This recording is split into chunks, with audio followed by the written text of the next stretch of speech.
ऊस गाळप हंगामाच्या संदर्भात आढावा बैठक पार पडली। मुख्यमंत्री देवेंद्र फडणवीस यांच्या उपस्थितीमध्ये ही बैठक पार पडली। यंदाचा गाळप हंगाम हा 1 नोव्हेंबर पासून सुरू होणार आहे। साखर कारखान्यांकडून शेतकऱ्यांना 5% जास्त अनुदान देण्याचा निर्णय घेण्यात आला।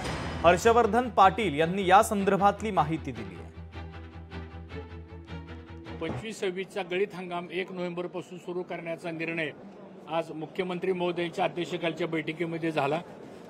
त्याचबरोबर 25 लाख मेट्रिक टन किमान या वर्षी एक्सपोर्टला परवानगी मिळावी, MSPचे दर वाढवावेत। यावेळेस खूप मोठ्या प्रमाणात शेतकऱ्यांचं नुकसान झाल्यामुळं, पूर परिस्थिती मोठ्या प्रमाणात आल्यामुळं कारखानदारींनी पण काही ह्या शेतकऱ्यांच्या करता मदत करावी असं आवाहन माननीय मुख्यमंत्र्यांनी केलं। त्याला प्रतिसाद म्हणून टनाला 5 रुपये हा या पूर परिस्थितीमध्ये सापडलेल्या शेतकऱ्याला मदत करण्याकरता म्हणून एक सामाजिक जबाबदारी म्हणून सुद्धा मुख्यमंत्र्यांनी आवाहन केलं आणि मला वाटतं त्याप्रमाणे आजच्या बैठकीमध्ये तोही निर्णय झालेला आहे। लोकशाही मराठी ऐका, पहा, जागरूक रहा।